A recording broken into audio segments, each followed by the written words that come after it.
భూమి కోసం భుక్తి కోసం వ్యక్తి చాకరీ నుండి విముక్తి కోసం సాగిన తెలంగాణ సాయుధ పోరాటంలో చాకలి ఐలమ్మ ప్రదర్శించిన తెగువ పౌరుషం తెలంగాణ ఆత్మ గౌరవాన్ని ధిక్కార స్వభావాన్ని చాటి చెప్పాయి. తెలంగాణ మట్టిలోని పోరాట తత్వం ఉందని చెప్పడానికి ఐలమ్మ గారి జీవితమే నిదర్శనం. వీరనారి చాకలి ఐలమ్మ ప్రదర్శించిన ధైర్య సాహసాలు చైతన్యం నేటి తరానికి ఎంతో స్ఫూర్తిదాయకం. ఐలమ్మ జయంతి సందర్భంగా ఆ యోధురాలికి కామారెడ్డి జిల్లా బీఆర్ఎస్ పార్టీ తరపున బీఆర్ఎస్ పార్టీ జిల్లా అధ్యక్షులు ఎంకే ముజుపుద్దీన్ ఘనంగా నివాళులు అర్పించిన సన్నివేశం. ఇటు కార్యక్రమంలో పార్టీ పట్టణ అధ్యక్షులు జూకంటి ప్రభాకర్ రెడ్డి మరియు సీనియర్ నాయకులు కార్యకర్తలు తదితరులు పాల్గొన్నారు.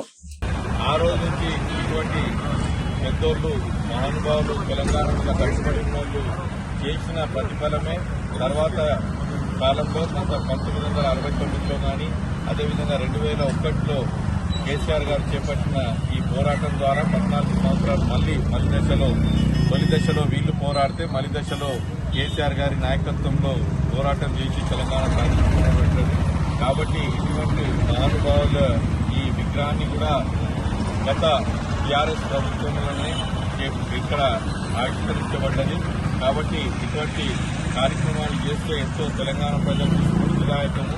కాబట్టి ఈ ప్రభుత్వం కూడా వారికి అఫీషియల్ గా హాలిడే డిక్లేర్ చేసి సాయుధ పోరాటంలో పాల్గొన్న ఇటువంటి ఐలమ్మ ద్వారా స్ఫూర్తి పొందాలని కోరుతున్నాను. జై తెలంగాణ.